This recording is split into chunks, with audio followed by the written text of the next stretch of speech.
Hello বন্ধুরা, welcome to my new blog. আপনাদের কাছে আবার একটি নতুন ভিডিও নিয়ে চলে আসলাম। আমি আপনাদের রোড নম্বর 8-এর কাছে যে ট্রাফিক নিয়ন্ত্রণ, সেখানে আপনাদের দেখাবো যে একটি বাচ্চা ছেলে কিভাবে ট্রাফিকটাকে ঠিক করে নিয়ন্ত্রণ করছে। দেখতেই পাচ্ছেন, আপনাদের দেখাতেই পারছি যে একটি বাচ্চা ছেলে কত সুন্দরভাবে।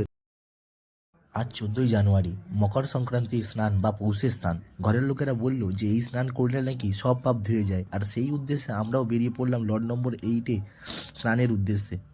আর সেই স্নান করতে যাওয়ার সময় দেখা হয়ে গেল আমাদের পাড়ারই একজন দাদা, টনিদা, যিনি এখানে দোকান দিয়েছেন। ডগমিন্টুর বরফ কল থেকে ভেতরের দিকে ঢুকে আসলেই সেই ভাঙা জাহাজটির পাশেই এই দাদার দোকান আছে।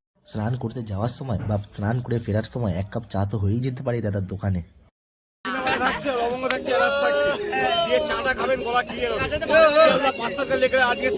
গঙ্গাসাগর মেলা, এই যে ক্যাকটাস ভিউটা দেখি রাখছে, এখানে ফটো শুট হয়। এই যে ভিউ, এইখানে ভিউটা আমার দোকান আছে এখানে। চিকেন কষা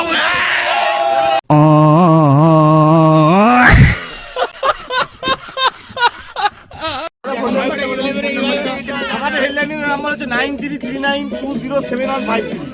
আমাদের হেডলাইনের নাম্বার হচ্ছে 9339207153। আমাদের এই নাম্বারে কন্ট্যাক্ট করো, আমাকে হোম ডেলিভারি ব্যবস্থা রেখেছি আমরা। চুচু পাম্পা হোম ডেলিভারি ব্যবস্থা রেখেছি।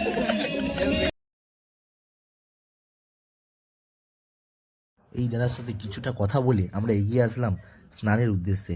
আপনারা দেখাতেই পাচ্ছি কত পুণ্যার্থীরা এসছে আমাদের লর্ড নম্বর 8-এ স্নানের উদ্দেশ্যে, মকর সংক্রান্তি বা পৌষের স্নানের উদ্দেশ্যে। আমি আরও নদীর ধারে গিয়ে কাছ থেকে দেখানোর চেষ্টা করব আপনাদের যে কত পুণ্যার্থীরা এসছে স্নানের উদ্দেশ্যে।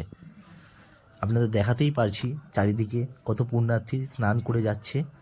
এই দেখতেই পাচ্ছেন প্রায় লক্ষ লক্ষ পুণ্যার্থী স্নান করে বা স্নান সেরে যাচ্ছে গন্তব্যের দিকে।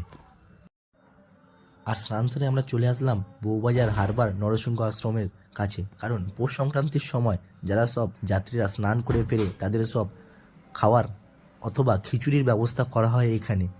বহুত লোক, প্রায় লক্ষ লক্ষ লোক খাওয়া দাওয়া করে এখানে এই পুজো।